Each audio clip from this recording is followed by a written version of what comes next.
Devenir parent, c'est difficile et c'est encore plus difficile quand on se dit qu'il faut que la maison soit nickel à tout moment de la journée.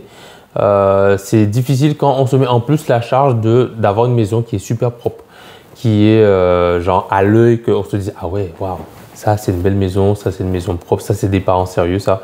C'est vraiment compliqué d'être parent, de s'occuper du bébé dans de bonnes conditions, de surmonter la fatigue et en plus de se rajouter la charge de ok, la maison il faut qu'elle soit nickel, comme si en fait il n'y avait pas de bébé qui vivait dans cette maison, comme si c'était des genre deux adultes célibataires qui vivaient dans cette maison là.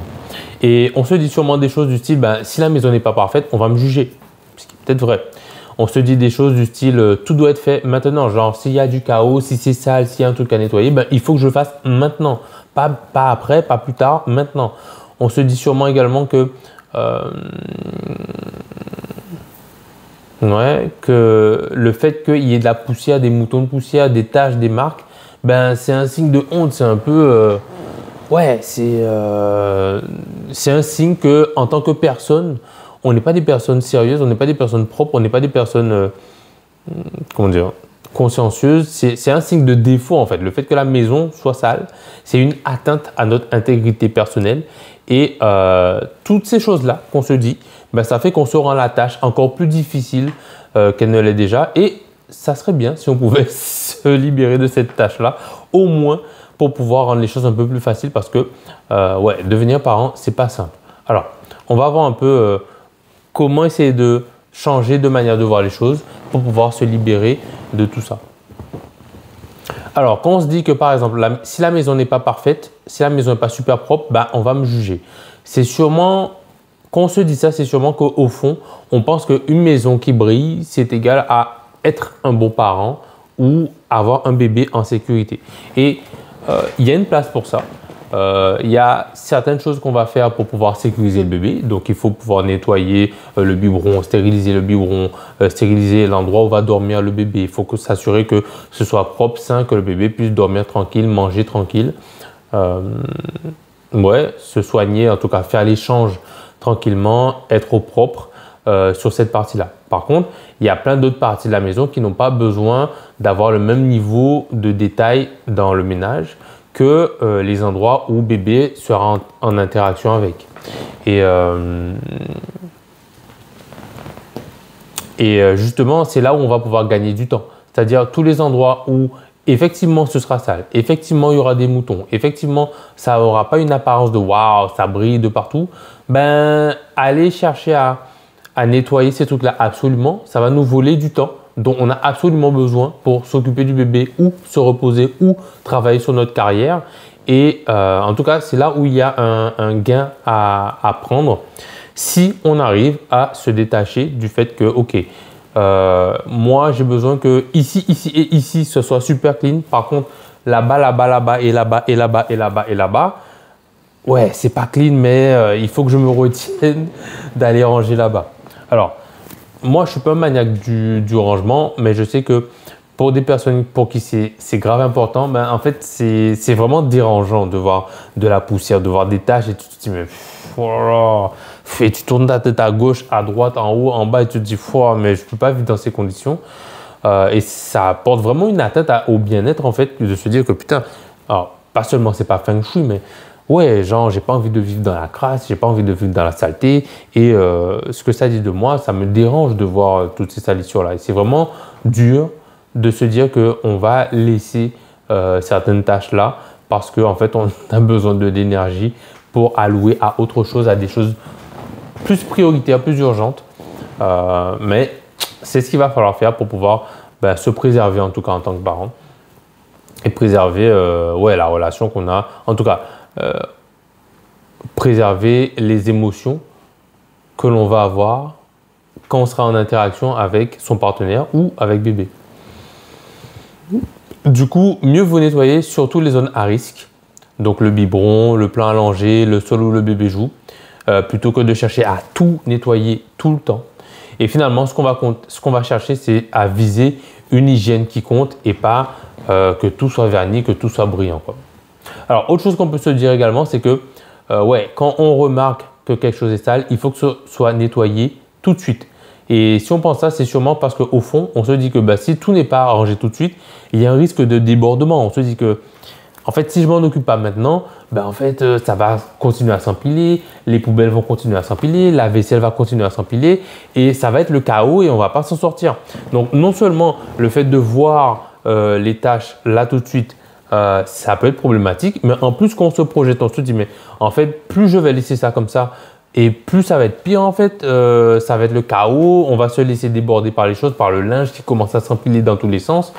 On rajoute en fait de la complexité à la chose et c'est normal de se dire ça, mais l'embêtant c'est que ouais, ça ne nous rend pas la tâche facile.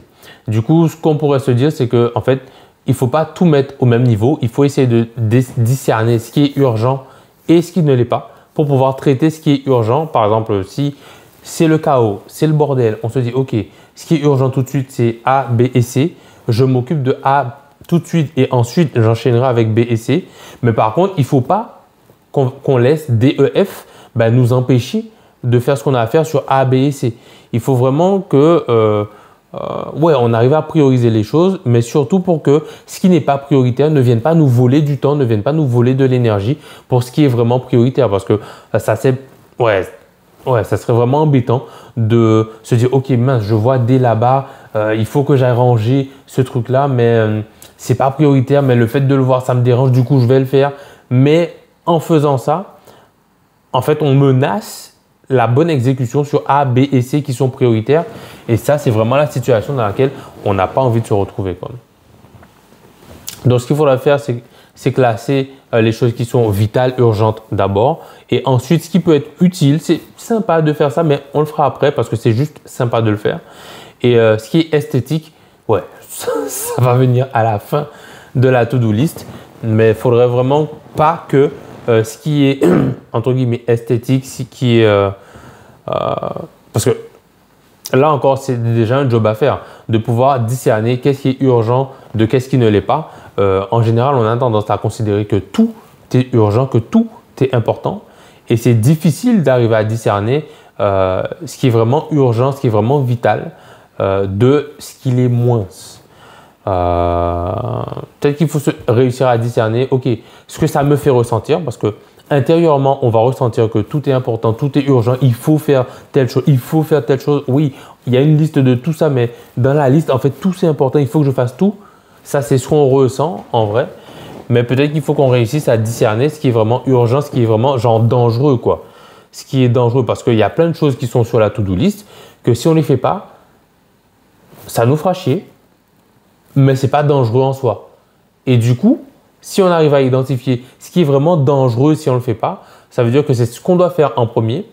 Et ce qui est moins dangereux si on ne le fait pas, mais qui quand même nous embête, bon, on sait qu'on pourra le garder en bas de la to-do list et ça nous permettra de gagner du temps sur pas mal de choses et en tout cas de se rendre la tâche plus facile pour ce qui est vraiment important, quoi.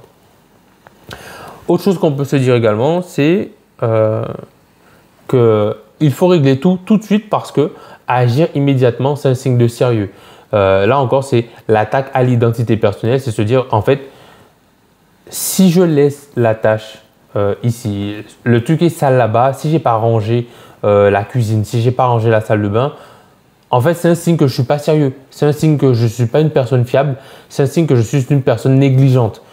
Et c'est assez facile en fait de faire ce raccourci-là quand on a tendance à s'identifier à l'état de propreté de la maison, à l'état de propreté des vêtements, à comment on se présente, à ce de quoi on a l'air.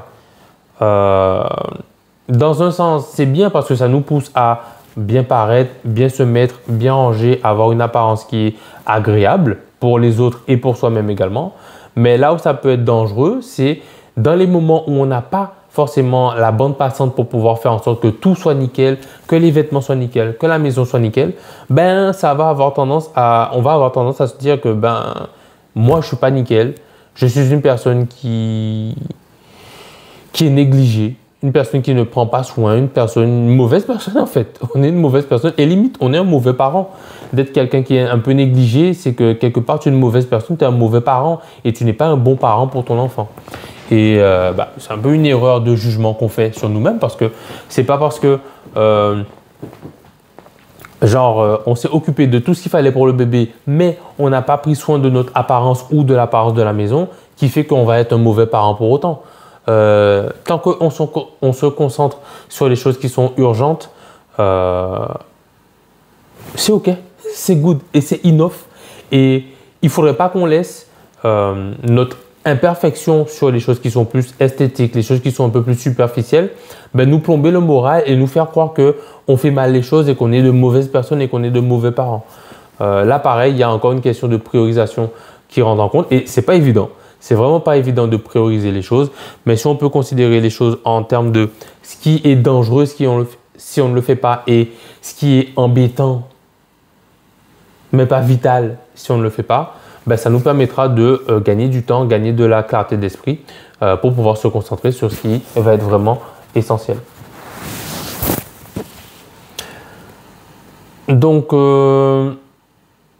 voilà, en gros, ce qu'il faut faire à la fin, c'est c'est se concentrer en gros sur ouais, un bon foyer, un bon parent, c'est quelqu'un qui va faire en sorte de faire en sorte que les choses soient rangées, que ce qui est vraiment essentiel est à sa place, ou en tout cas qu'on peut le trouver assez facilement, et pas nécessairement que tout soit nettoyé comme une maison neuve qui a été rénovée il y a 2 semaines, quoi.